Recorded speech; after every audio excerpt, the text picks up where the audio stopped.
Hello, everyone, and welcome. I have to look this way. Welcome to This Week in Hospitality Digital Marketing. I am one of your co-hosts, Lauren Gray. With me is the ever-present and much smarter, better-looking, and better background. And I know there's only two of us here, right? Yeah, there's only two of us. Who are you talking about? All counts. I don't have anything to offer beyond you. It's like, this is it. Eye candy. Edward St. Onge from Flip 2.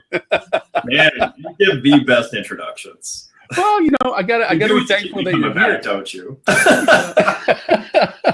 If not, it'd be me and hand puppets and a lot of conversations about topics and so forth. Hand puppets may be better. Hand puppets Friday. This Friday's been a challenge. We were just talking for the in the green room. We have a green room on the show. If you ever get the pleasure of wanting to join us as a speaker, we have a green room where we get warmed up to the idea that we're going to be talking about things.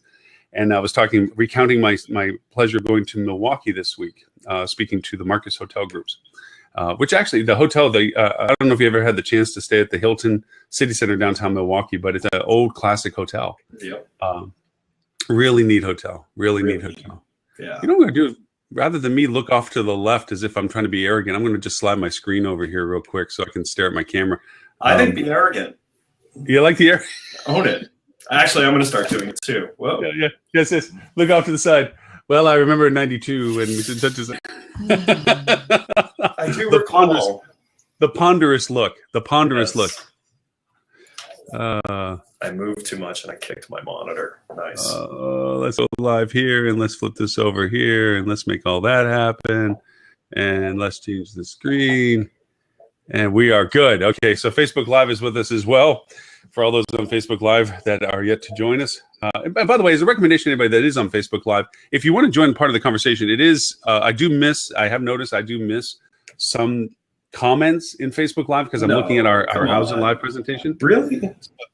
Yeah. So if you really want to join the conversation, truly join us on How's It. The easiest, fastest way is the show number is 62. We progressively move up, but it's bit.ly /HDM show, whatever the number, 62 in this case. So it's an easy, quick fix to jump on, and it's always a part of our events on Facebook as well if you want to just join on the event page. So those are there as well.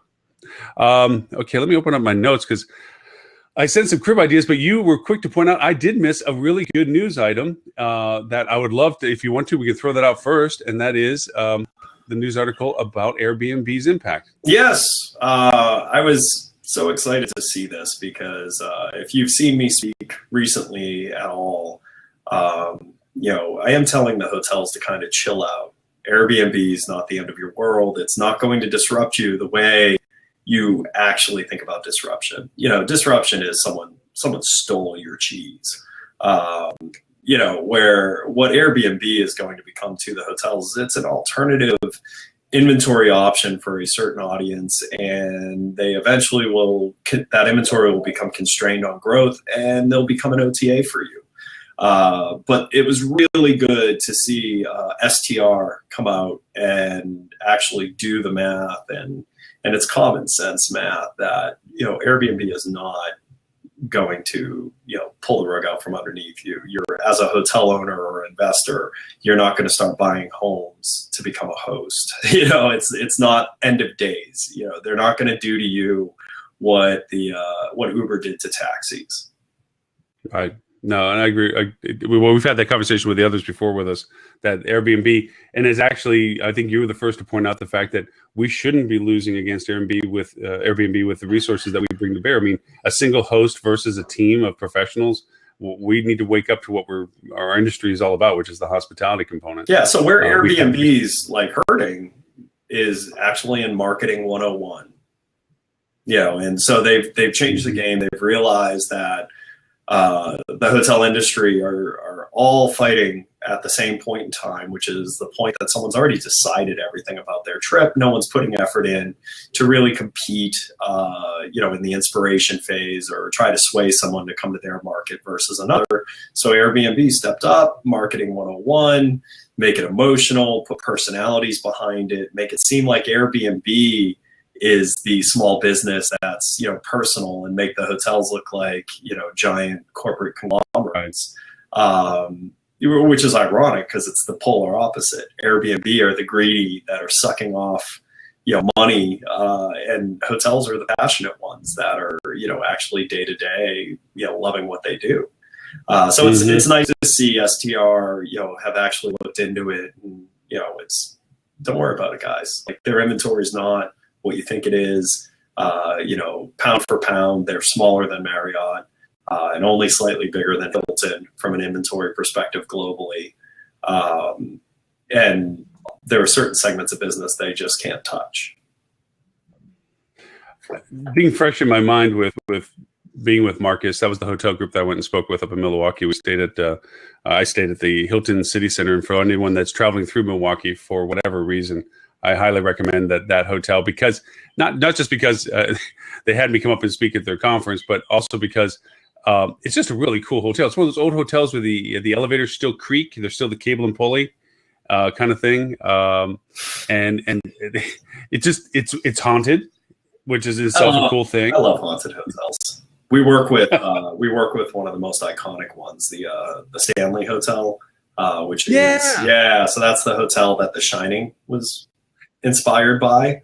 Awesome. And my gosh, the guest stories we see coming out of there, it's amazing. Oh, I bet. Yeah, I bet. Oh man, that would, because this hotel is one of those ones, and when you walk in, you say they literally don't make them like this anymore, and you're not being mean about it. You're being in awe of it because of the details and the lace, the detailed work that's done to it. Now, this is the old back, the big industry Cattleman Day kind of look to this place. Very, very large. Very much amazed, though, because as they've added on over the years, everything has its connections and it's not connections. So it's easy to get lost in. It's 750 rooms, I think.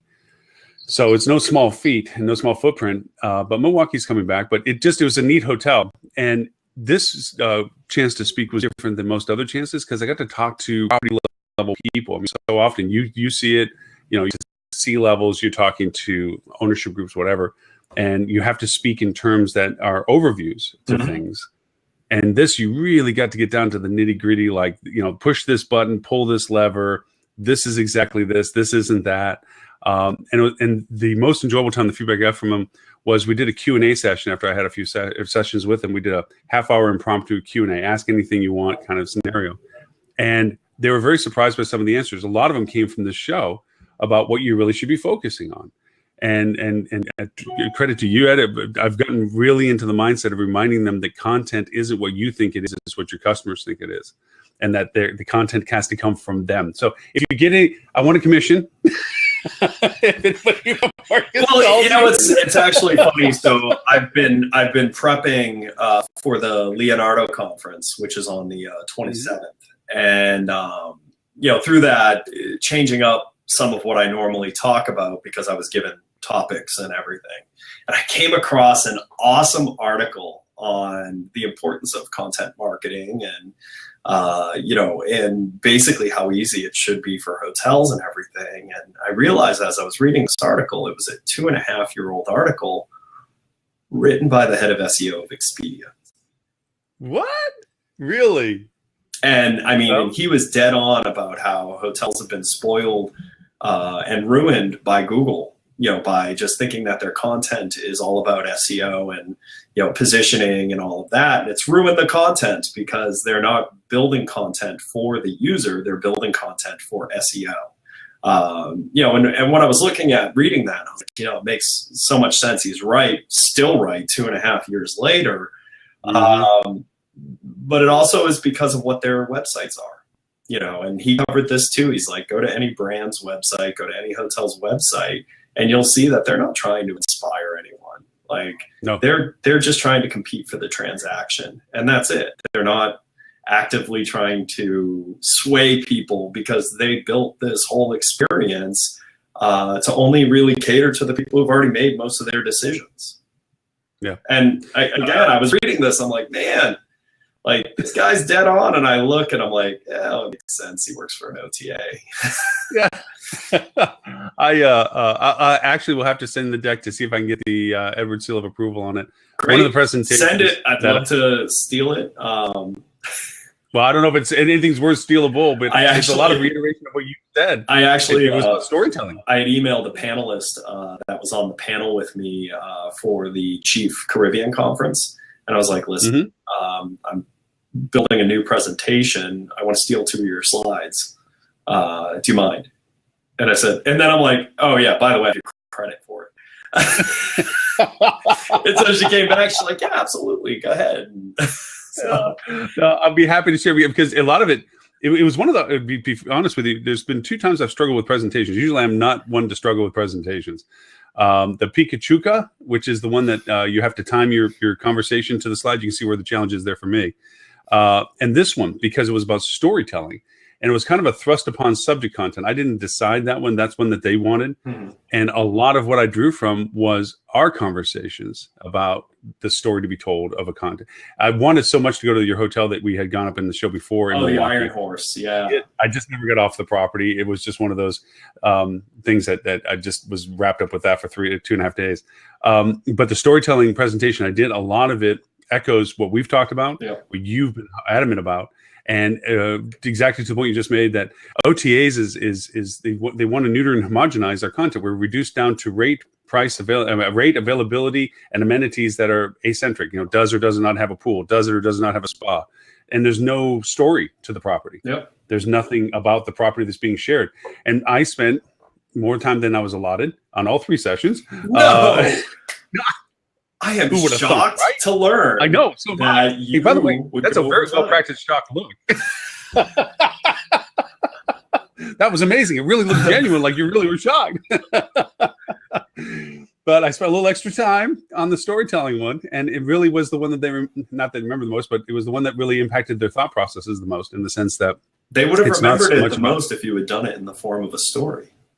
I actually started, one of the little videos I dropped in, remember Dead Poets Society, when Robin Williams was making one of the students try to write a poem, but he didn't. And so he closed his eyes and he made him talk about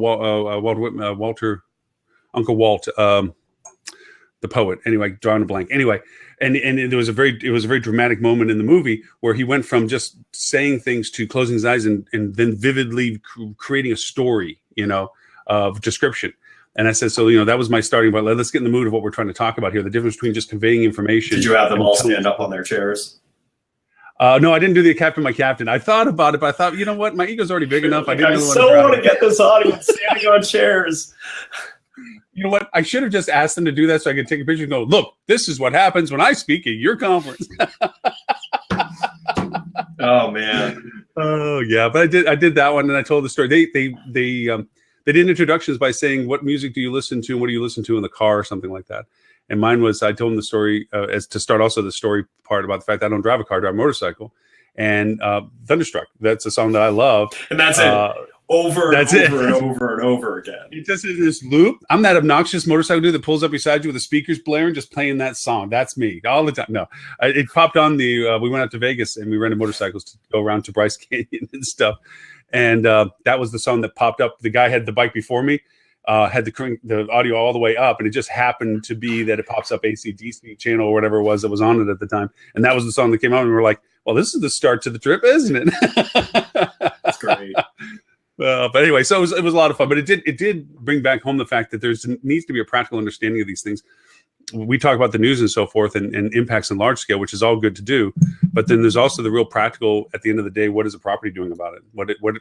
What can they do for themselves? And I think, and not to keep tooting the horn about Flip2 and stuff, my first card I pull out of the deck a lot of times is like, what are you doing about your content from your consumer? How are you engaging the consumer and creating the relationship with them directly, even as a brand? Because a lot of these hotels, and I got to give them credit, kept their vanity sites. Mm-hmm.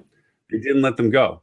And Sean from Google can you was blame also them? I mean, to be fair, so in one of my big presentations that I do on storytelling, I actually do a side-by-side comparison to really show what I'm talking about. And I use the Iron Horse as here's a good example of storytelling. And I like it because they're not a customer. And then I compare it to the Hyatt in Coconut Grove in Florida, which I actually found when I was searching for a cool place to take kids. And I found them through a magazine article about the best places in Florida to bring kids to. And then I go to Hyatt's website and it's nothing but text, and it's, check boxes. Like, you could have written all of the contents of this in a Word doc and just made it a web. And And what's funny about it is that Hyatt is a better hotel. But when you look at the websites, no way is it. So you need to have vanity sites. And so that's what killed me about this Hyatt is this Hyatt should have a vanity site that shows what the hotel is, especially since the hotel is such an amazing property, lazy river, you know, all this great stuff for kids. It's great scenery. It's a massive property. And so I use it in the deck to just show like, this is how not to market your hotel. Like people don't think in checkboxes, like, and the checkbox approach to your website is like, seriously, you are begging this person that you're interacting with to go to millions of other websites before making the decision. And you're just hoping that you're convenient enough for them to come back to. Whereas you look at the Iron Horse, is the polar opposite. The second that homepage loads, man, it's inspiring. And it does things well. It does some things wrong, but my gosh, what it does well is it really inspires you to dig through the site and learn about it. And they give you everything you need to make the decision to want to stay there. Yeah. So the vanity sites, like if you're a brand and your brand is just literally competing at time of transaction, your vanity site is to deal with the higher part of the funnel. You should keep it. Yeah. No, I agree. And that's been my contention point back when I was with Hotel Ownership Group with Marriott. I was the stick in their throat about that because I was the most adamant and at the time could prove the value of it. So you were making them throw up? Is that the stick in the throat thing? Or yeah, that was pretty much it was because they couldn't get past my arguments on it. It got so bold that at one point when we were sitting around a table and some of my hotels that were in my system were on the side of Marriott. Marriott was doing this presentation about why we need to make these transitions. And one of the guys that the website for him was very, very successful. It was for Victoria, British Columbia's Marriott, in the Harbor one. And it was very, very successful. It was kicking the brand's ass on every level and every capacity. But he was for the let's shut it down and just do what brand wants us to do.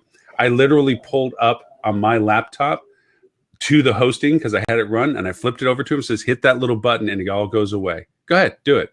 Go ahead.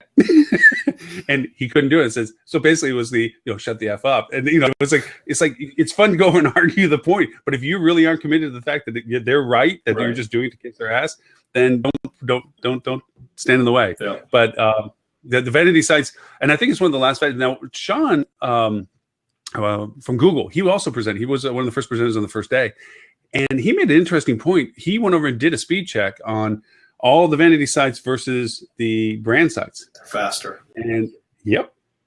And this is without AMP. This is without any of the new, nothing else other than just the fact that they although I think that's going to be changing because all the brands are working on eroding away the monolith that is their technology and going to modern cloud and, smaller services and becoming more nimble. So, I mean, they're all aware. And I think part of it is they don't all want to have to be on Akamai.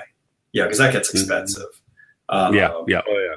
So, that will go away. That's not the primary reason to get away. The primary reason is the brand is taking care of the competition for transaction phase. So take care of the people who you're trying to inspire, and your site should be all inspiration. Your vanity site shouldn't be like listing ironing boards and microwaves. It should be all about right. So, cool. Yeah. Ooh. No.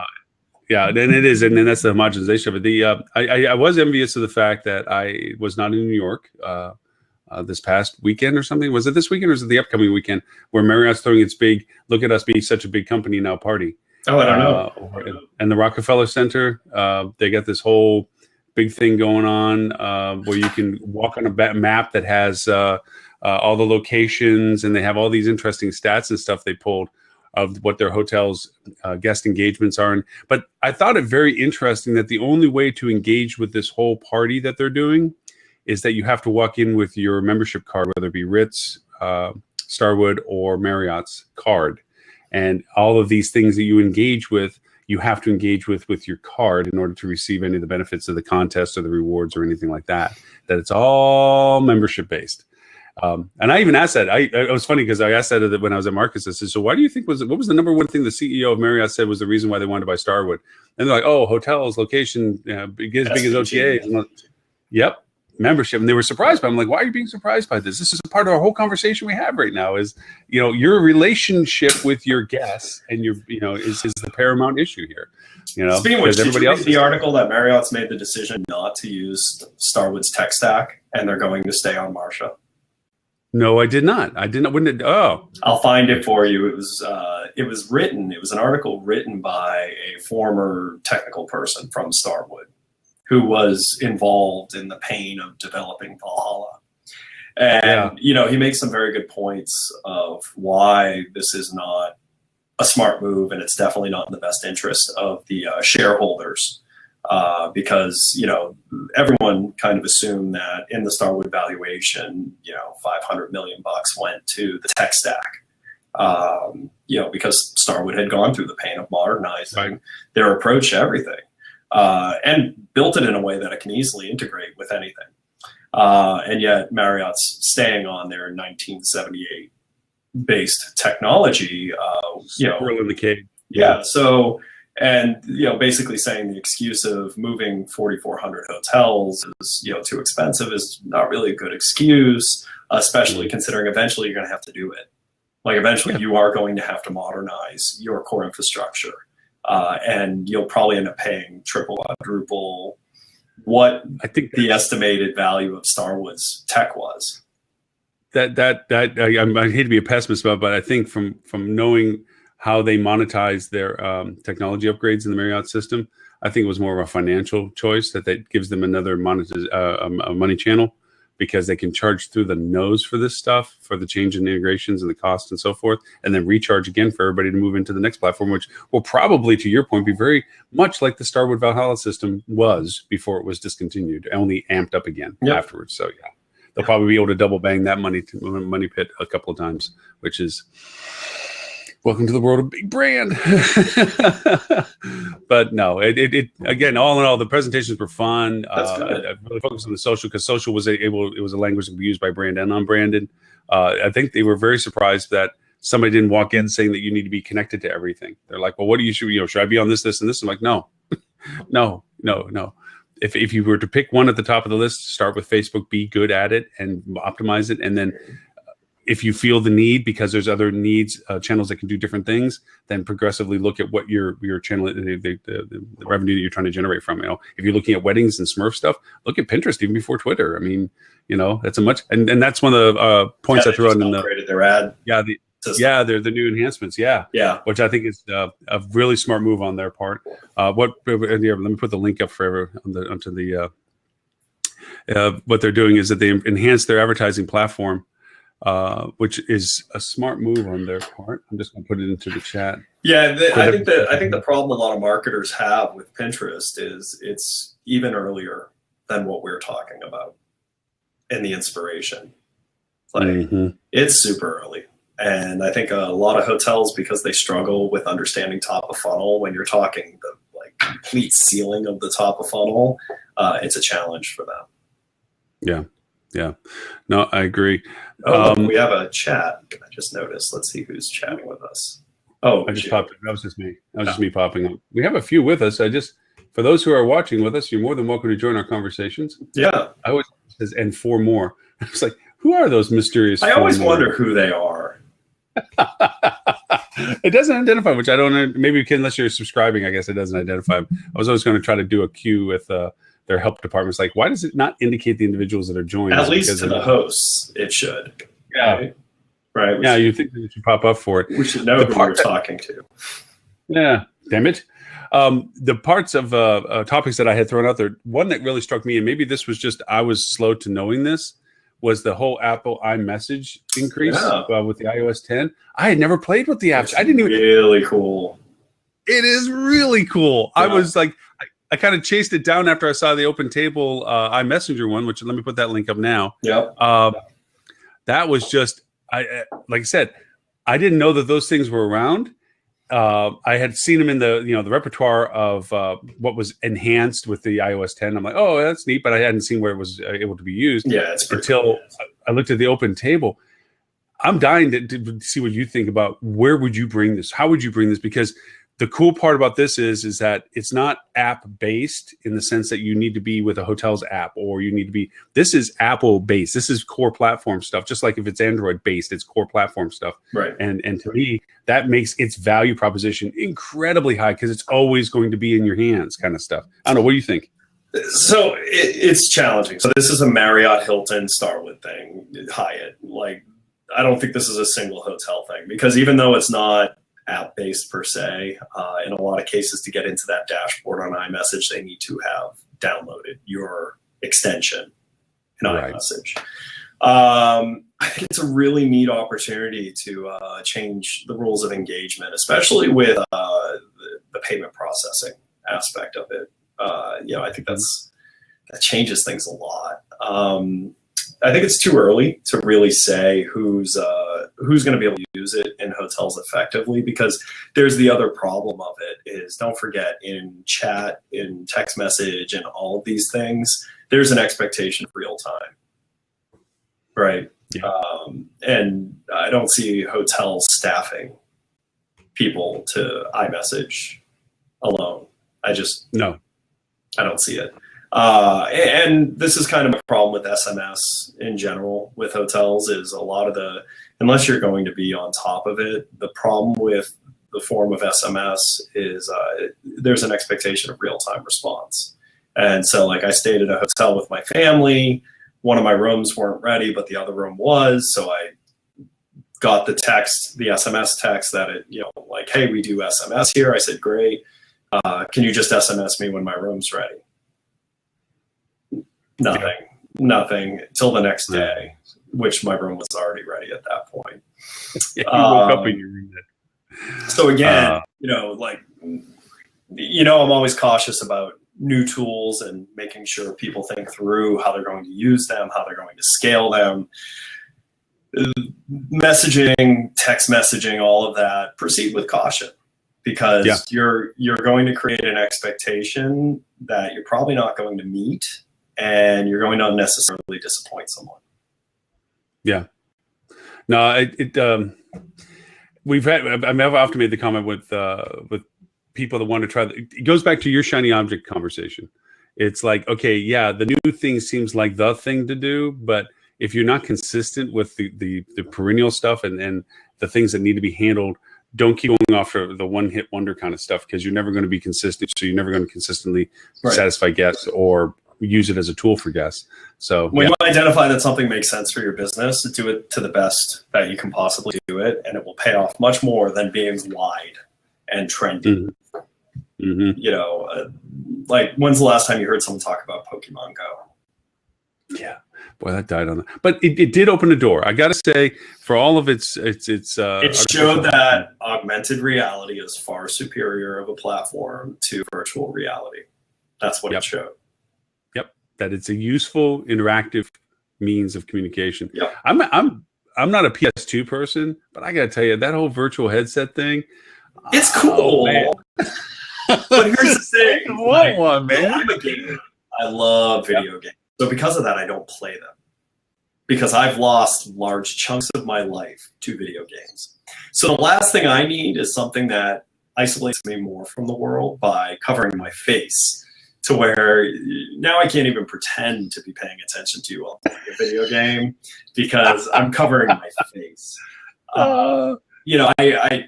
There's such things as technology going in the wrong direction for the value of humanity. And I think virtual reality is that. It's going to make us a very disconnected, lonely population, where augmented reality is going to get us to explore, interact with our world. And, AR is definitely superior to VR. Yes. I completely, to me, it's like, the examples that they're giving on the games, flying an X-Wing. I mean, come on, that just reeks of happiness. And I'm not a gamer. I love those things, but I'm not a gamer, because I love, and I gave it up because I probably would be. I preferred, the idea of, like, interacting with human beings. And I realized that I could sit at a game and lose 36 hours. Yeah. Wow. Yeah. That's what I was afraid of. That's why I never got into it, because I thought I could be that person that all of a sudden you pull the headsets off and you got a beard and the catheter's full or something. I don't know. That's the challenge with it. It's why I haven't gotten into mobile gaming, because I like it too much. My brain likes it. Yeah. But you know what? I think there's other variations of things, and not just from the augmented reality point of view, but just interactive kind of stuff. Those the Snapchat spectacles that are coming out. I'm going somewhere with this one. Not the concept as it exists, but the acceptance of people wearing the wearable stuff in a socially acceptable way. I know you're an anti-Bluetooth user. But in the world of things, listen, I think Google Glass was early. Yes. But I think their idea was correct. And so what you need to get to is you need to get to the point where you can project it on a lens. Yes. Without someone seeing that on the other side of it. Right. When it gets to that, then it will be accepted. So when you can wear something that looks like regular glasses, which, listen, I was on the beta program for Google Glass. I needed to know what it was going to be. Just because I think it's stupid doesn't mean I don't try it. Okay. I like to confirm that things are stupid when I think something's stupid, because I don't want to be the person that just says something stupid because it's different. Ed, I will give you a compliment. I empathize with you in one thing very strongly, and that is, don't have an opinion about what you haven't done yourself. Right. Or no, just to go back, like you said, sit back and say, oh, I think that's just stupid. And never having tried it or engaged with it to have that authoritative position, to me, is like, that's just another opinion. And they're just like, yeah, right. Hey, assholes. But one thing I will say about the Google Glass is one of the particular frames I got, I was like, my gosh, I want to get glasses now. Like, looks good on me. I was like, this is perfect. Smart. Maybe damn smart. Man, I hope this tech takes off. This will work out well for me. It's a new look for me, man. Game 2020 vision, keeping me from looking smart. I don't have them. I'm blind. So the whole thing is and actually I was thinking about it the other day. I was thinking about Google Glass the other day because there's a great ridiculous movie called the Kingsman. Yeah. And the villain in that movie, played by Samuel L. Jackson, is wearing a pair of normal-looking glasses with just a tiny little piece that was nodding to the fact that it was AR. When it gets to that, it will be socially acceptable. Yes. And when you don't have to do ridiculous gestures and stuff like that. That whole interaction thing was bull. But I mean, that means just for right now, having this turn into like your way into the world. Like, so I was talking to the founder of Flip2 about AR one day, and I said, listen, if someone doesn't come up with it, which I'm giving out the idea now, by the way, what you could change with AR? Grocery shopping. Oh, yeah. Because grocery shopping, hold up your phone, and all of a sudden, special here, and it points to like the fruit, or you're looking at an aisle of things, and it actually gives you coupons right there and helps navigate you. So you built a list beforehand, and on the ground, it lights a path to most efficiently get your grocery shopping done, and even build in, timing to the queues. So that way, like, it times it out. So when you're showing up to get in line, there's not 40 people in a line. Like, that's like real quality. That's life changing. And it's the type of thing that will be life-changing until it's like, wow, why wasn't it always this? And people will just take it for granted. That's the best type of technology. That's the best type of technology. I always thought, now here, okay, bouncing off weird ideas, I thought one where when you're at a conference place like MGM Grand or something like that, massive place. And not whether to use their app or not, but I imagine you would have to. But with NFC, say, for instance, you're going to conference X, and instead of having big reader boards you have to navigate through by moving, sliding here or here where you're going, and it shows a diagram that you have to remember and then follow it, instead have these small panels, a long, tall strip of them. And as you're passing by, a little arrow will pop up with your name or code or whatever you want to designate yourself as that will indicate the direction you're supposed to go. And they're just located all throughout the entire pattern. So as you're walking. Yeah, but see, you're overcomplicating it. BYOD, man. Bring your own device. Everyone's carrying them. Everyone's carrying many different screens on them today. I have this one. I have my phone. If I have my tablet on me and my laptop, I mean, forget about it. But bring your own device. Don't invest in the infrastructure. Like, just build the communication engine. And guess what? You can do it through Wi-Fi. Yeah, that's true. You want to start monetizing your free Wi-Fi? Start looking into the advanced things you can do with Wi-Fi and why you want people on your Wi-Fi. I met some really interesting people over the years that are really into Wi-Fi and everything you can do with it, including behavioral analysis. It's creepy, it's scary, but it's amazing. And you can do everything through Wi-Fi that you're trying to do through beacons and all of that, because you can do triangulation and get pretty accurate location. And then I know that IL 411 does a really good job, even with the vertical. They do spatial relationship stuff. Yep. Within like 10 centimeters or something of the phone in location to something based on height and location.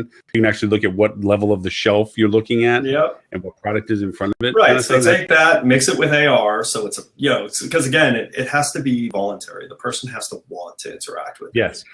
So this is the problem with your screen idea. It's not everyone who walks by those screens are going to want to interact with it. True. Right. Well, they're not going to appreciate their name being up. They're not going to appreciate, like, if it's too invasive, it reminds people that we know everything you're doing.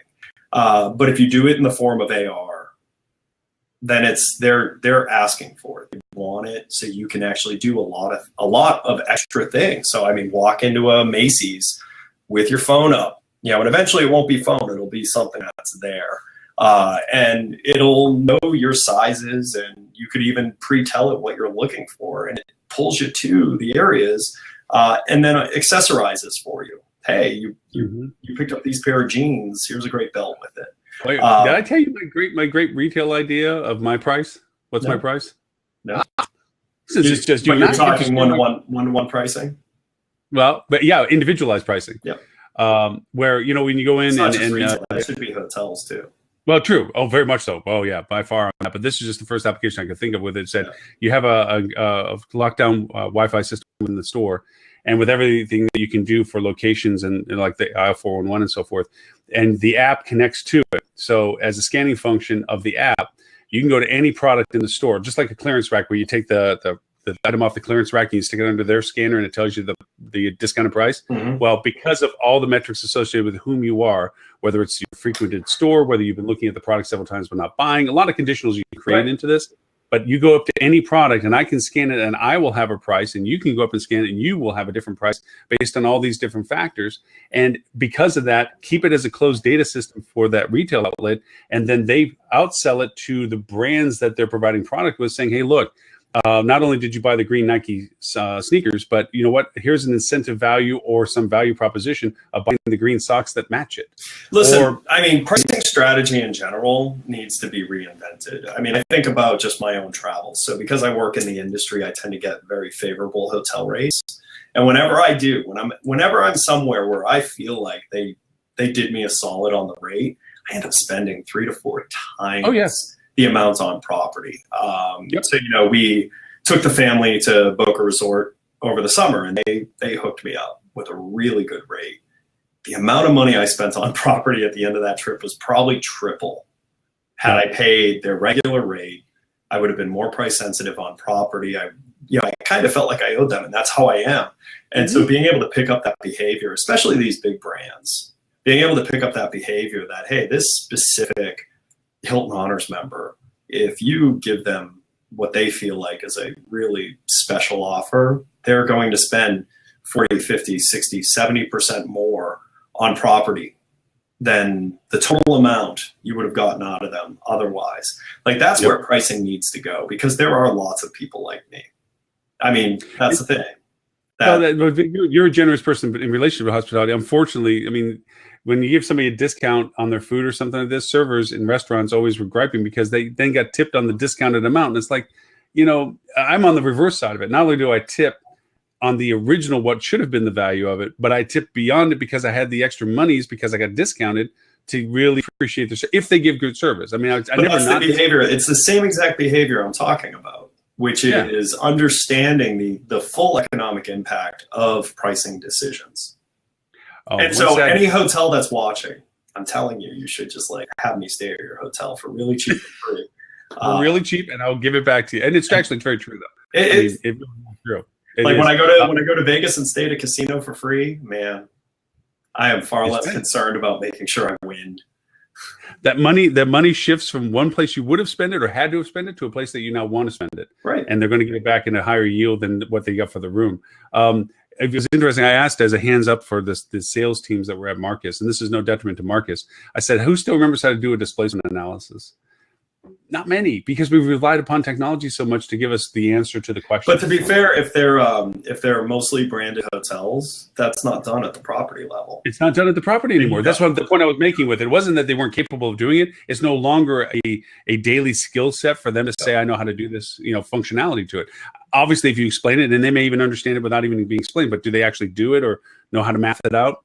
They just don't do it enough to be able to have raised their hand. So It goes back to this was something interesting that kind of dawned on me, because I actually never knew this was happening. So we're dealing with a brand, and I've learned a lot that branded hotels, the people on property aren't responsible for near the amount of stuff that an independent hotel's equal. So a director of sales and marketing at a branded hotel versus a director of sales and marketing at an independent hotel have a completely different set of things that they need to be concerned about, and have to be experts in. And, I had a great conversation with Mr. Spector from Tambourine. And this is actually what I like about Tambourine's approach is I think they've picked up on that, because as someone hiring for an independent hotel, you may look at it and say, hey, this director of sales and marketing of a much bigger branded hotel, this is a big win for me getting them. But what you need to understand is the amount of support system that they had, that they're used to, the things that they haven't had to look into or become experts in. If you were hoping for that to be part of their job, you're paying to educate them. And so that's, talking to this whole idea of like, can you do a displacement analysis? Can you really explain to me how you're working on your anchoring of your pricing? Can you talk to me about what your hotel is doing from an SEO perspective? If they came from a branded background and upbringing and training, they weren't trained completely on that. They were trained. They were trained to be aware of it and somewhat interact with it. But that's being done by area marketing. It's being done by all sorts of different branded people. Well, and then not to put the peek behind the veil, but the reality of it is, from a brand's perspective, is the more we can create automation where we can control the quality of what we're automating. Oh, I'm not dissing it. Yeah. I'm more saying it so more people understand this, that this is what exists. So when you're looking at, when we're talking about you should know this, I mean, first of all, understand we're more talking to the independent hotel staff than we are the branded hotel staff, because the branded hotel staff, you don't need to really know SEO, because if you were an expert in it, you're not going to take part in it. Right. No, being aware of it is probably the best that they can get out of the system. However, that being said, there's renegades in every system.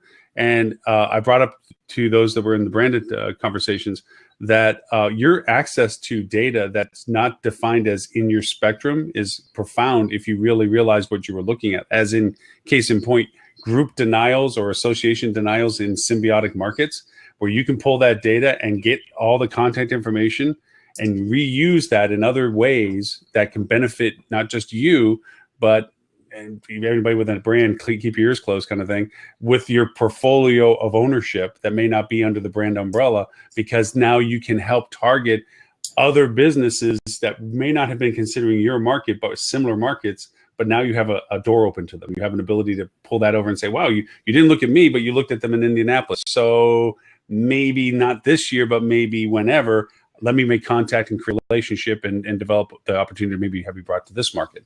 Yep. So there are those rebels in the organization, even in the branded structure. But to your point, taking a branded individual at a certain level and putting them into an independent hotel. Right. That's a tough. What is it they say? It's easy for a smart man to act crazy. A crazy man can't act smart. You can't. An independent hotelier could act branded, but I don't think a branded hotelier can really fit into the independent world as smoothly. I mean, no, it would just be like someone going from a large organization to a startup organization. It's completely different. Yeah, well, that also goes for startup teams too. I mean, there are people. Nobody, not nobody. Very few people that are part of a startup crew remain as the remaining crew. Right. Eventually, I'm just one of them. Yeah. I don't like getting to the point where all your variables are set. Mm-hmm. That all you do is define. Yeah, right. Yeah. That's not my thing. I like creating realities. Yeah, I like it. Once it gets running in well enough, I'm off and gone. Yeah, I'm exactly. Yeah. Maintaining and improving is not exactly the strong part of what I like to do. So I agree with that. Hey, I learned something new about the industry that I didn't know. Oh. So I got a chance to meet Mike Schucht from Teneo. And this is an entire side of the industry I just was unaware of. So basically what they are outsourced national sales team for luxury independent hotels for group sales. Do you know that exists? I knew that there was, there were field teams that you could hire, loaded guns to do it, but I didn't realize that it's a thing. And so there are like two companies that are like really big in it. They're one of them. And I was surprised to hear who the customers were, because these are customers I know that also have sales teams. And so I found that very interesting. So I started learning from him on why. And I mean, it makes a lot of sense. But this is what I love about this industry is, I've been in it forever and have met a lot of people, and yet I can still go to a random lunch with someone, be completely schooled on something I had no clue about. I tell you, and you've heard me say it before, and I agree with you completely. The day I think I know what's going on is the day I start going backwards. Yeah. There is never that day. And there always is something like, I didn't know that. That's why I always get frustrated with people that nod their head saying they know something, and they don't know that thing. Right. They're just saying it so that it doesn't look like they're dumb. It's like, no, I want to raise my hand and go, what did you just say? That's why I like sitting in front of all these events that I get to go to. It's like, I want to raise my hand and be like, I didn't understand that, or clarify that for me, because I'm there to learn. I'm there to get brain food. And there is constantly stuff like that goes. Speaking of which, if you want like a really good show to go to, that's really educational. So I was at the Chief Conference, not this past weekend, the weekend before, the Caribbean Hotel Association. It's kind of their educational conference, probably one of the best educational conferences I've ever been to. It's changed so much. I used to be, this is like old term, back when it was the CHA, Caribbean Hotel Association. It still is. So Chief is their CHTA now. They added tourism. Yeah, right. They blended with the tourism. Back when it was just the CHA, I was the chairperson of their e-commerce for a few years.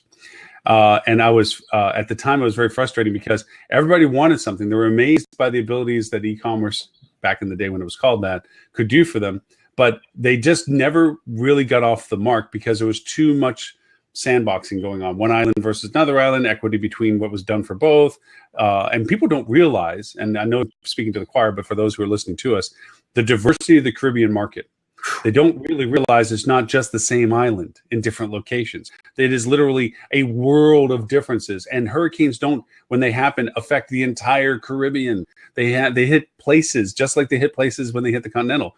And so there's this whole diversification in the Caribbean that gets jumbled into one under. And then you have some islands that have governmental support and others that have no governmental support. Right. You have some that have massive funds and then some that have none. And they all want to make sure that they're spoken for equally. And it just was a kind of a paralysis of agreement that it was very slow to drag in the mud. I will say, I mean, I sat in on a lot of these educational events. In certain ways, they're far more advanced than North American hotels. I can believe that because they had to grow up fast. Well, and how they handle channel distribution, how much of their own business they actually drive to themselves. I mean, I walked out of that weekend just blown away to the point where, because with Flip2, we use a couple like just basic metrics as a guide to whether or not we'll like engage a hotel because we want to make sure every hotel we work with is, going to do well on the platform. And, to those metrics, most of the Caribbean hotels, volume-wise, wouldn't be hotels we'd go after. And we've had a couple that have pushed through it and have killed it. But then after sitting in this conference, I know why, and it's because take a 25-room Caribbean hotel, and in a lot of cases, they're driving more business through their booking engine and website than a 100-room hotel in Florida.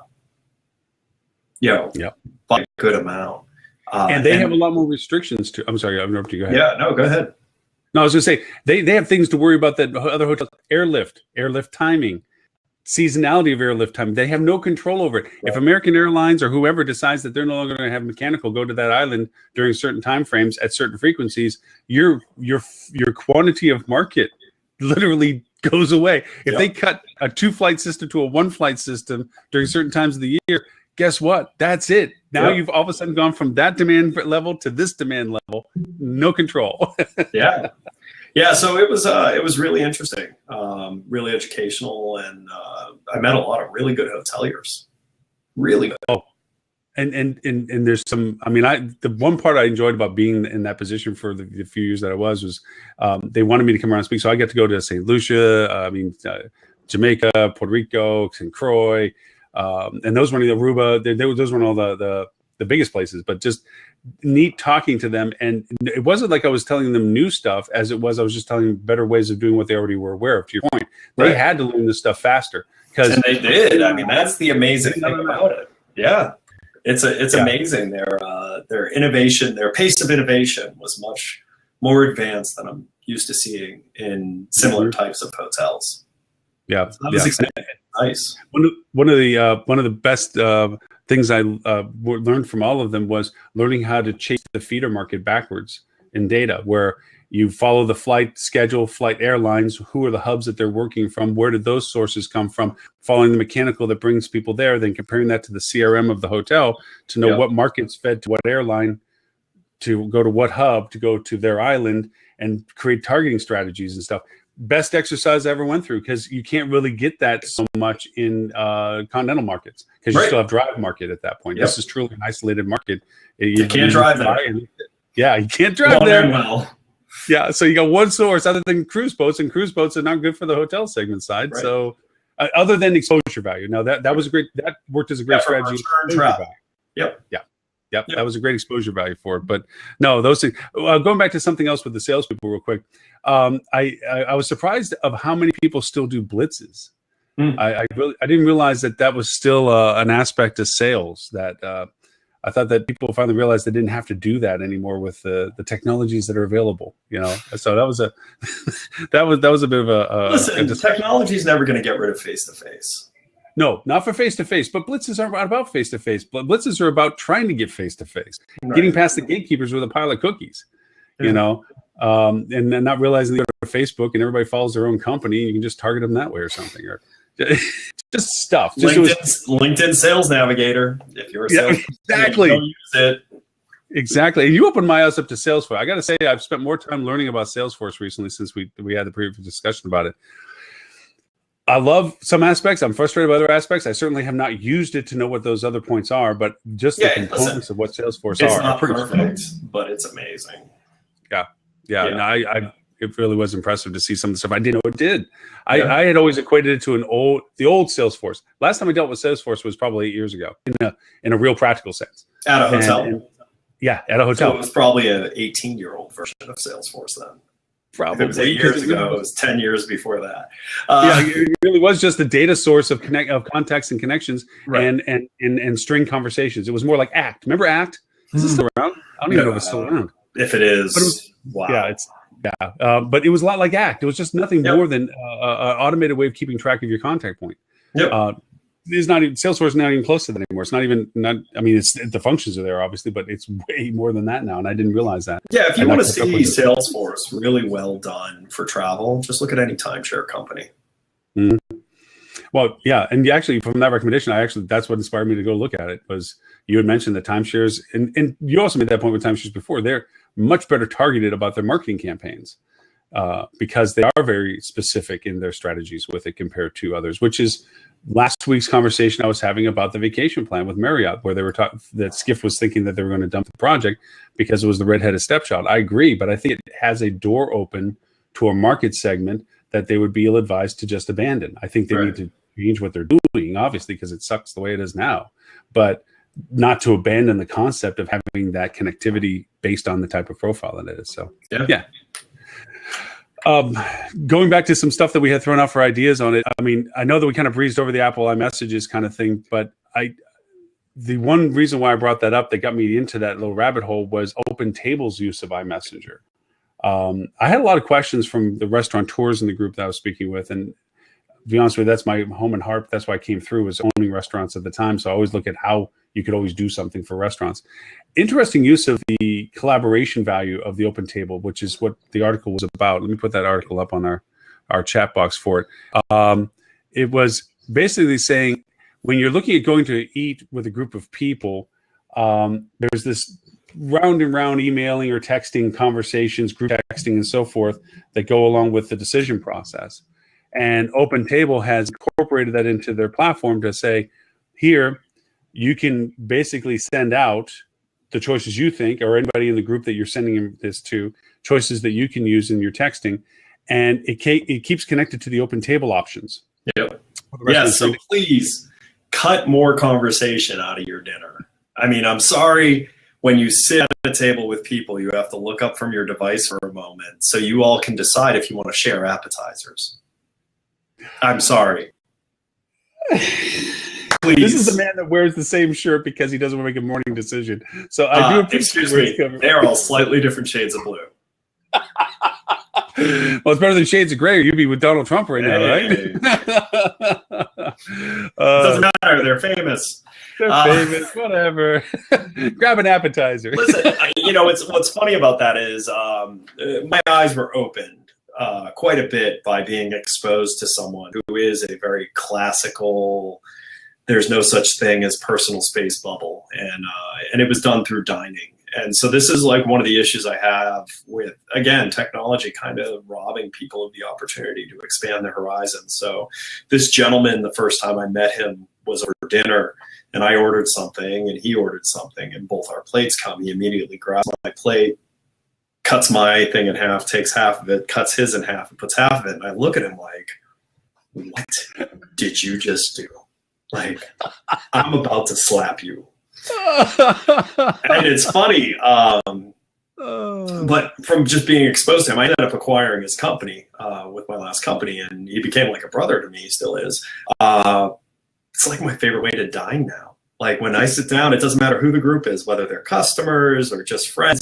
I'm like, listen, if you guys want, let me take care of ordering for the appetizers and all of that, and trust me, and then I'll go and look at the server and I'll be like, pretty much one of everything, sometimes two of certain things, and then it's like, let's pass it around, let's be communal, let's share, because it gives you something to talk about. And it's funny because, listen, I feel it, I'm addicted to my devices, but I try to fight it. And I look at things like what OpenTable's doing as like, that's really good, but it's also really bad. It's really bad for people who haven't yet been exposed to the wonders of being forced to try something new, and feeling some peer pressure to do new things. It gets rid of it because it's like, oh, here's my dining profile with my allergies and my dislikes.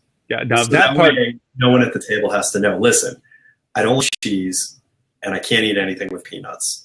Right. So do you know how many times I have to explain that to the people I'm dining with when they're like, how could you possibly eat anything if you don't like cheese and you can't eat peanuts? That's like, I eat anything else. If you would not have done well at this conference, because you know what? The main it's in Milwaukee, for God's sakes. I mean, there was curds on a stick followed by a Pandora's box of cheese assortments. You would have been like, really? Can I would have been like, I'm okay, I'll have crackers. Thank you. But it's funny that you took this approach from this app, that opposite of what I did. I looked at this as remote communication prior to getting together. But that's not what it's going to be done. Okay, we want to gather together and where do you want to go? I don't know. Here's 3 choices I'm interested in. What about you? Well, let me add one of those. So there's 4 choices. Let's figure out how we all want to get together. Okay, the consensus is this is a great place. Let's go here. And then book the OpenTable. You're looking at it as an engagement, saying, hey, look, while we're together, let's collaborate. Rather than talk to each other, let's collaborate together as to what we're going to be doing.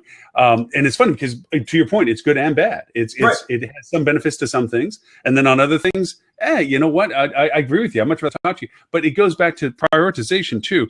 I'm very rarely am I an asshole. I try not to be anyway. But one thing that will light me up. Think that. Most assholes think that, so I'm not an asshole. What are you talking about? What do you think, I'm an asshole? Are you? No. Asshole. I love it when it's just our show, right? It's just our show. But nothing gets me worse than to say, okay, we're gonna have a meeting with somebody, and we go to have a meeting, and the phone rings, and then they pick up their phone, or they get back. It's like, look, there's only one interruption in my life now. Now that I'm a consultant on my own, it used to be there's two interruptions: my boss and my wife. Now it's only my wife, which is still the same thing, boss. But that's it. That's the only person interrupts. Because if I'm sitting with you, I'm there because it's you. And what will turn me into an ass is when you start answering phones. Like, I'll get up and like, oh no, wait a minute, just a second. Says no, that's obviously more important. Okay, and I'm not going to take my time waiting for the time to come back with you. You decide when I'm important enough that doesn't interrupt us. And that's when I turn into Sphincter Boy, because it's kind of like that to me is the you're not as it's the I don't know. It's just that's one of the reasons why I love my iWatch. You can glance at it without you noticing. Yeah. I can do a quick peek and make sure that's not something an emergency. Yeah, no, I do. But you gotta be careful how overt you do that, because that's the international symbol of on board too. If you do that little glance at the watch while you're talking to somebody or somebody's talking, that's like no, not when they're talking. Like everything can wait till they finish a sentence. It's true though. It's funny it's devices are changing things, and I don't think people are taking the time to think about what etiquette should be with devices. And I'm sure my wife is like going, "Oh man, you are not the person to be talking to this like at all." Listen, if we're watching TV and I'm not interested in what we're watching, it's perfectly appropriate for me to be looking at my device, Andrea. Well, we both do it. I mean, now with the ability on the tablet or whatever, the iPad, you can do whatever you need to do while you're sitting there at TV. The whole multi-screen thing that used to be a big buzz. The best thing that's happened to me is she's started her own business now.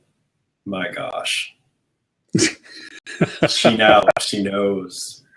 She knows. And you're just smiling, aren't you? You're just like, well, now. What are you looking at? What are you looking at? You haven't acknowledged that I exist for an hour and a half. Oh yeah. It's been the best thing ever. But it's it goes to meetings as well. People sneak the phone underneath the table or something like this. I'm one of those not obnoxious speakers. Well, probably obnoxious speakers. I like roving the room so that you are uncomfortably caught doing something other than participating or engaging with the presentation. The laptop that's open that has the email on it, kind of thing. And of course, when I videoed the presentations I had as part of the share with the Marcus group, you had a hidden camera on the audience, and the audience is in the foreground as it goes out to me in the background, so you can see who's up on there. And already somebody commented to me from the group going, "They were on their email," and I'm like, "Yeah, well, that's what happens, I guess." But yes, they weren't taking notes. You can see the bar and the little list and the little thing on the side. It's a lot different than Evernote's single page. It doesn't look the same. But I did walk around on one of the presentations with my 360 camera, so I got a 360 shot of everybody in the room. And I think people are always in awe of all the technology that's out there that they're not aware of. And I keep telling them they got to join the show because we throw those in. And those are things that we're constantly saying, "Hey, did you look at this app? Did you know you could do this with this app?" Here's something really unique. Well, I thought it was unique. They did a dinner the first night, and I'll tell you the concept of the dinner and see what your thoughts are on it. Talk about community dining. But I did a 360 on Google Places of the ballroom that we were in. And by the next morning, the 8 a.m. morning that I had the first presentation on the second day, over 120 people have already viewed the picture. And I thought that was impressive. One, and I'm not taking anything away from Milwaukee, but it's not exactly a when it comes to, let me see what pictures are there.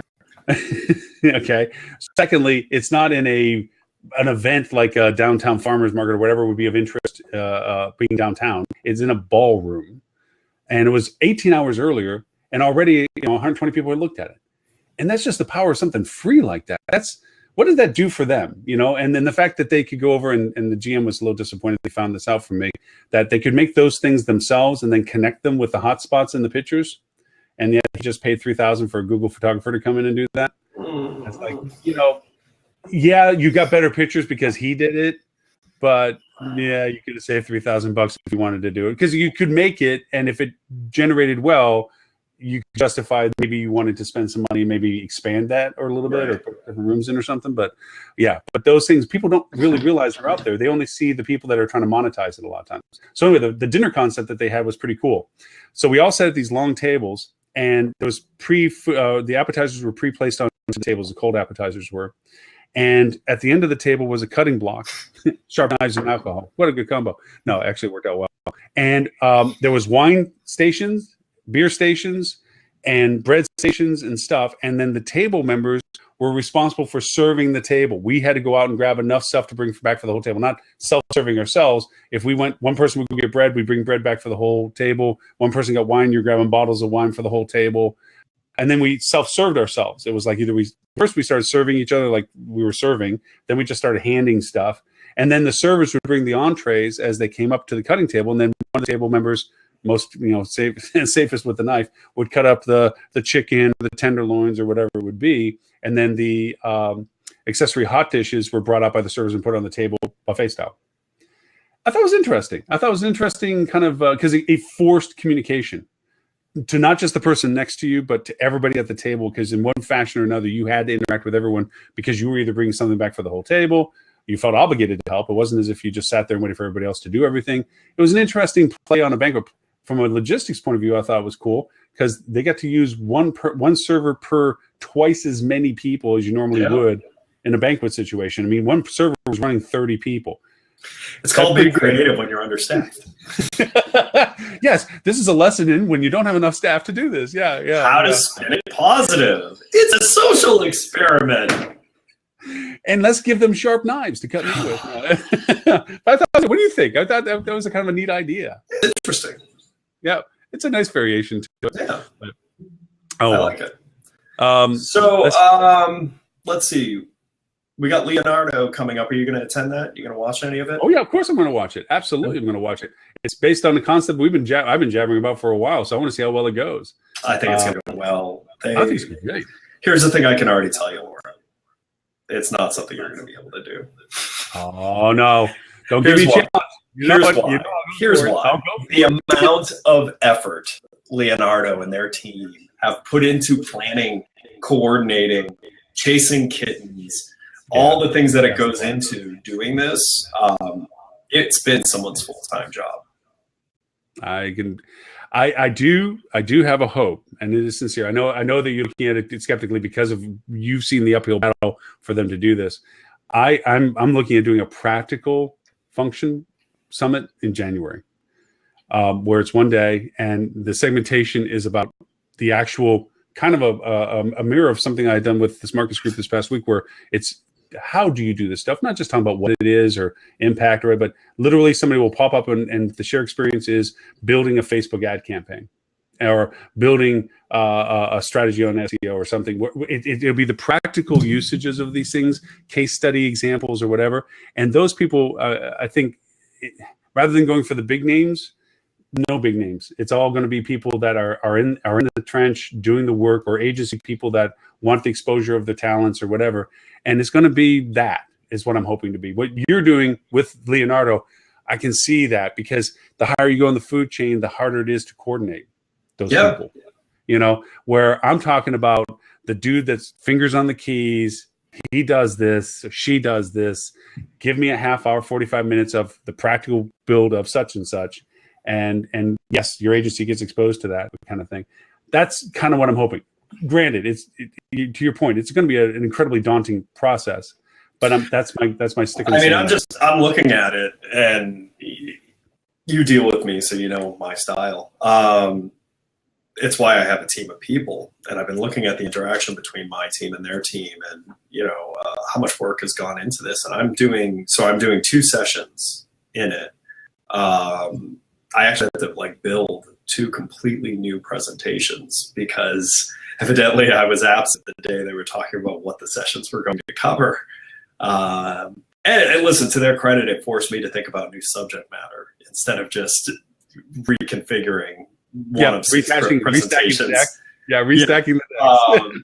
But I will say, like, the amount, like, we're doing a practice run, and the practice run is scheduled for a good amount of time. And, even like how they're coordinating, who's promoting it, when they're promoting it, how the promotion looks, how it works, all of that. I'm just super impressed with them. And they've done just an amazing amount of work in this. And I look at it, and quite honestly, you kind of think like, oh, it's online, it won't be nearly as much effort as if it was in person. Yeah, I think it is. It still is. It's different work. It's the same caliber. You want the same caliber. She says she wants the same in-presence caliber of conference as you would get, only on an online accessible format. Right. And I agree to that. I think that there's no difference in the quality or the time consumption. So they've done an amazing job, and I'm very appreciative of them allowing us to take part in it. Mm-hmm. Do you have a link with it that you can throw up on this so that we make sure we have it in the show here for this? And to make sure that we cover all ground on things we need to do, Four Seasons is a great company to work with, and as Robert Cole would tell you if he were here, and also Robert Cole is uniquely from Cornell University, just in case you don't get this to ask him. And actually, if you wanted to learn more about that, you can go to timpeter.com/Rock Cheetah. Rock Cheetah, and you'll get all the information you need on anything that's Rock Cheetah. That's right. Okay, we covered our ground. That must be always a part of the show. Of course. But no, to the point, and this goes to it as well. I think that the difference between what's being achieved, and I say achieved because it will be achieved by Leonardo and what you're doing with them and their summit, their online summit, compared to what I hope to achieve on the Practicality Summit, is that what people are doing this as a gesture of giving. And on the summit that Leonardo is doing, because you're coming from a certain angle up, and mine is the hope that because it's a wellspring up, that people are appreciative of the ability to participate. That it's not they're doing me a favor. Does it fit into my schedule? Does it something that really is going to be objectively a goal for our company? Does it augment us? It's really what I totally think you should do, since you're going to go to that level, is it should be free to attend it live, but cost money to watch the recordings of it.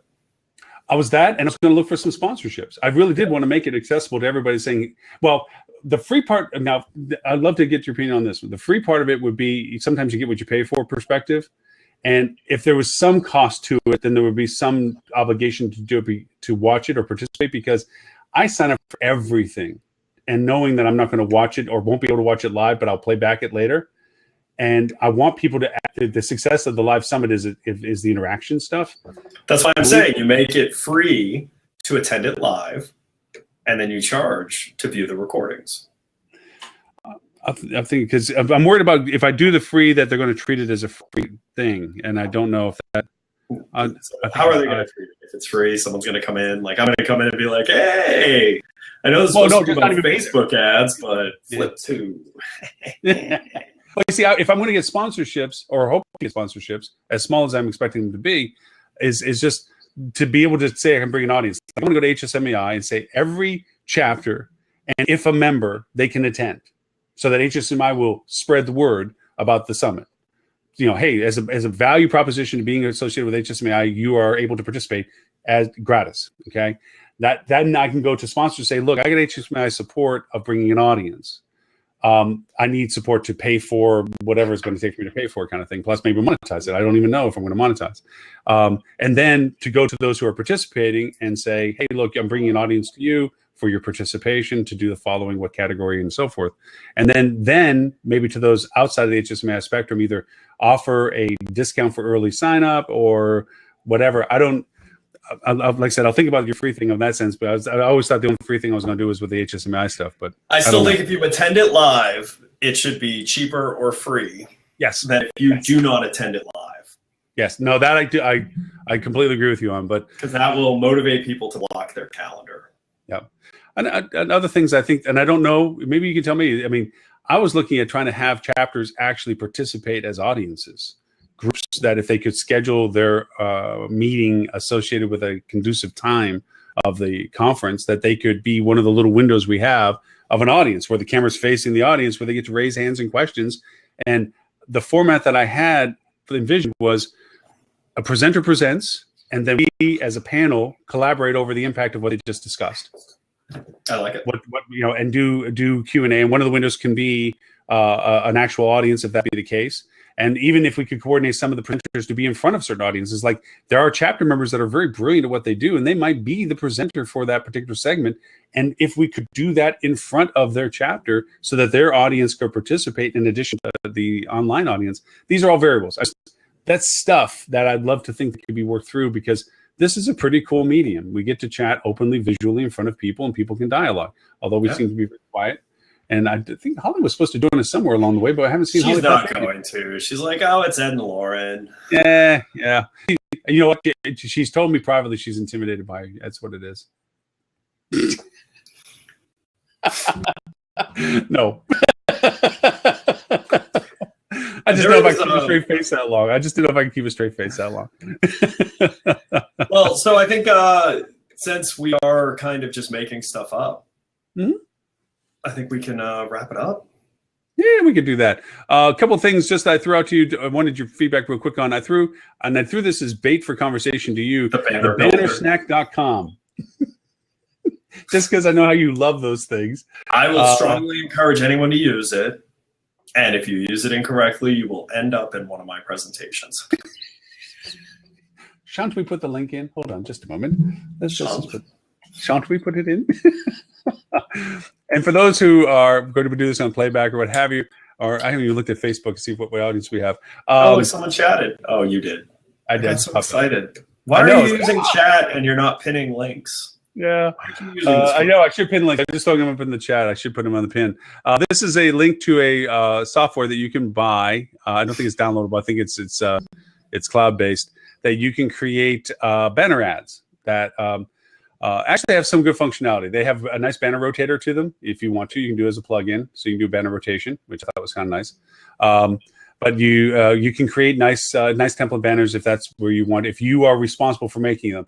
However, as Ed has mentioned, if you have the professional resources to handle this for you, please look at that as a first option and don't take this upon yourself. If this is a first step, however, to validate hiring such a person, then maybe you might be interested in this platform. And I would encourage you to spend more time thinking through the audience of this banner and what would they want to see rather than what you're trying to accomplish. That's actually a very excellent point. That's a very excellent point. It's often people think, oh, I can make this picture because I like it or I like this message, and it's not really addressing whom they're talking to or in the platform that they want to talk to. So no, that's an exceptionally excellent point. Yeah, and the other links that I'll throw into the show notes, there seems to be a growing resources of there's Hotel Technology Index, which I think is going against the Pineapple search engine that HFTP developed. Very Who's thin. behind this index? I don't. It's not hoteltechnologyindex.com, which is I have no idea who they are. It's very thin. There's not a lot on it.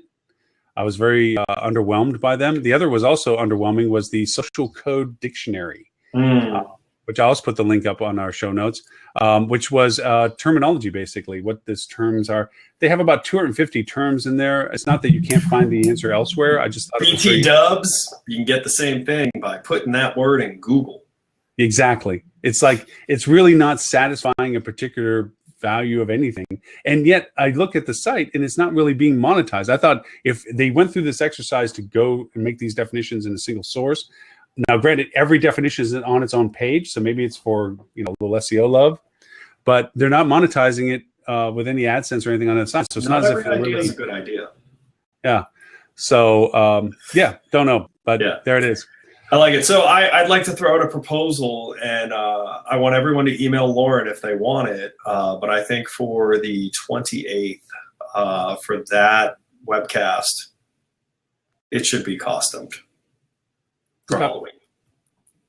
Oh, yeah. Yeah. Well, I'm going to go Star Trek. I'm going to go Star Trek. No, you can't. You got to stretch. All right. Just wearing a Star Trek shirt's not going to be enough. Now I have a uniform one, but okay. All right. No one will know it's a uniform because you don't wear pants on these things. Secrets of the show. All right. There were supposed to be secrets of the show. So I think one time to the refrigerator to get a drink. I will put it out now. I may dress up as Tim Peter. Ooh. Now, you know what? I would love to see the creativeness that would come into the play on that one. How would you do the Tim Peter? We could do a little role reversals. All right, I'll have to work on the thought on it. Oh, no. It has to go beyond that. You have to become Tim Peter. You have to have 15 posts. I will have a blog. Posts on unrelated topics, all from at least 5 years or older, immediately accessible at the moment that we discuss them. Right. Of course. I am amazed at his organizational skill. Honestly, that he can pull a blog out of the air. Steel trap. Boom, it's a steel trap. It's amazing. It is. It's a steel trap of knowledge. But yep. Oh, well. Hey, all right. Ed, thank you very much. I mean, yes, you're right. We went over and ran about, what did we run? Hour and a half. Yeah. Covered barely anything today, but actually, it was a fun conversation. We did hit Friday. the outline messages. We hit, we touched on a little bit of the Pinterest love, a little bit of good and bads of organization. A little bit of chill out on Airbnb. A little chill on Airbnb. And ironically, great minds think alike. Holly had thrown that as a suggested topic after she had bounced back that Mark was not showing up. The fun part is that the last week and this week, we haven't really had a guest speaker as we normally have had in the past few weeks. I think, one, because of the time of year, it's just past the role of getting budgets finalized, and there's just a time crunch for a lot of people, because that's been the most persistent reason I've been told why they just haven't been able to get in, is that they're going through product review or budget reviews for their properties or what have you. So I think we're going to have this floodgate open up in November of people available, and we're just not going to have enough shows to bring them on, which I'm hoping for. We have 3 people I'm aware of that are immediately in the wings or wanting the next week thing. So we have a couple that are interested next week. We might have to split them between next week. I think we should call them out now, so they have to. Okay. So we have Chris Kopp, was going to be this, but once next week. We have Mark. What's he going to talk about? I don't. He hadn't indicated yet what he wanted to chat about. Just that he was willing to, and I'm sure actually it was more baseline technology. I had asked him to kind of focus on the pain points of transitions of technology, because they went through a big technology shift with IHG, and really, I think it is too. I think it's long overdue, and just talk about a little bit of the pain points and some of the improvement focuses that they created them within the new systems, and how to plan better for it. Yeah. I think that's what most companies misplan on, is what it actually takes to transition. Talk about, you're not just digging up the piping, you're digging up the foundation. I mean, people don't really realize how far you have to tear everything Says the man who just replumbed his house. Says the man who, the analogy is profound for me, folks, because I had to run the hot wire up on the roof. But it's realizing how entrenched and ingrained your software systems are in your daily process, and keeping that alive while you're physically replacing it with the other is nobody wants to go through that process. And willfully anyway. And then we have Mark. Holly was going to. Mark's last name is eluding me. Sorry. From Calibri. Where is it? He's from Calibri, right? Yeah. And I have no idea topic content that he was interested in other than Holly. And he had asked if he could be next week. So we're gonna, between Chris and him, we're gonna figure out who goes first, second, kind of thing. We'll by then have figured out what Mark is more interested in speaking with, and then you had a couple people that were interested in maybe hopping on with us. I'll work on those. I think they'll be interesting. Interesting topics, and personality-wise, very interesting. I will also, just because I never get to really offer this on the show when we normally talk, is if anybody that watches the show has a topic of interest or a question of interest either before or during the show, you're more than welcome to contribute it. We can either throw it in or even ask you, if you feel profound about it, to come onto the show and express the opinion. Especially if it's about going to Cornell or Four Seasons. Robert Cole will be happy to talk about it. Or any of Tim Peters' previous... which is basically any topic that exists. Which is any topic that exists. Tim will have an opinion about it, and probably an article related to the topic that you're talking about. That's right. But if any of those, any suggested topics forth, you can email those over to me at lauren@hospitalitydigitalmarketing.com. I actually have an email for this show, but I can't remember what it was. I know for the podcast. I usually use that in the podcast. Don't worry, he doesn't check it. I do. It auto rolls into my Lauren one, so I'm all good. Ed, you doubt me on my technology. Just because every show in the past 6 months has had technical slow start does not mean... This one was perfect. This one, well, not very many distractions. It was just you, me, and couple of laptops, and we're good. Although I do have a different camera today, so yeah, it still has little technical quirks to it in some capacity for it. If people want to go over and reach out to you, Mr. Ed, where is it that they may find you?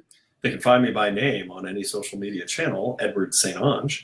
And they can find out what I care about at flip.to. And actually, something interesting, we put some new stuff up on the site. So go check out the About Us. I'd love to hear what you guys think of it. On how to show what the core company is all about.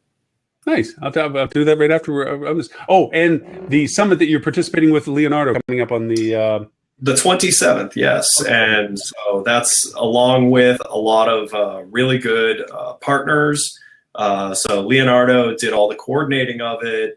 And we also have SiteMinder and who's coming from SiteMinder? And Sojourn. I think from SiteMinder, I think it's David Chesler. Yeah. Okay, good. Dave Chesler. Okay. Yeah. And then I'm sorry, you said SiteMinder and who else? Sojourn. Which are an interesting company. I learned a lot about them over that weekend. Let's see here. Now you're making me look it up because I want. And so yeah, Sojourn, Trust You, and TripTease, and then Flip2, obviously. And so that's Thursday, October 27th, starting at 11 a.m. Eastern. Who's on TripTease coming over? Charles or? Yeah, Charlie. You got Ellis from Trust You. He's a really interesting guy. If you don't follow him socially, you should. Yeah. Joey Egan from Leonardo, Kurt from Sojourn, and then Darlene from Leonardo as well. Yep. So it's a pretty good agenda. It's the agenda's broken down to basically cover the entire guest journey. Nice. So starting from inspiration to then actual planning to booking to then sharing afterwards. So it's something you're going to want to watch all of it. It's done in 30-minute sessions, so it's going to be bite-sized and right. And these are all interesting people. If you haven't seen any of us talk, they're pretty funny people, good senses of humor. So it should be educational and entertaining at the same time. Very cool. I'll be there as well. All right. Well, I'm going to Vancouver next week because HSMI has their Rocket program. I call it Rocket revenue optimization teaching. They're going local to revenue managers to teach them better to do their discipline. I'm speaking of Vancouver, and then back here in Dallas in November. Aren't you moving to Florida? When are you coming to Florida? Actually, end of the year, beginning of the year kind of thing. We got to get rid of 5 bedrooms worth of stuff before we go down there to go to a 2-bedroom condo full of already stuff. We've got a lot of stuff to get rid of. 7 bedrooms of things. It's stuff. I mean, just stuff you brought with you that thought you were going to use, and 2 years later you're still not using it. That stuff. Nice. Yeah, so we got to get rid of all that. But yeah, we're heading back to Florida, probably change of the year and so forth. But in the meanwhile, Rocket, if you haven't looked at it already, go to hsmai.org. Take a look at Rocket. They want you to call it Rocket, just by the way. They want to call it Rocket? Is it really supposed to be Rocket? They want you to call it Rocket. That's why the logo of it is a rocket ship. Rocket. So Rocket. Please, thank you for keeping, because I was calling it Rocket. Rocket. Revenue optimization. Those Canadians would be asking you what that's all about. All about, eh? What are you talking about, eh? Let's get some soda pop.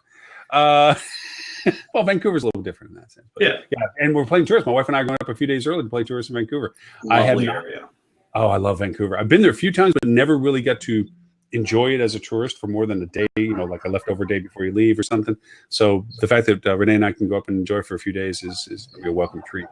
Nice. Although they're going to be hitting a big bad storm right now. I think there's a nasty, the worst in 50 years that's going to hit Seattle and all that whole area right now this weekend coming through. I know it's not in our area of worry. It's a real thing. Yeah, it's pretty nasty storm. So we'll see. Anyway. All right. Have a great weekend. Thank you so much again. And for everyone else, thanks so much for joining us. And we'll see you next Friday, 10:30 Central, 11:30 Eastern for This Week in Hospitality Marketing, show number 63. 63. 63. Bye, everybody. Bye.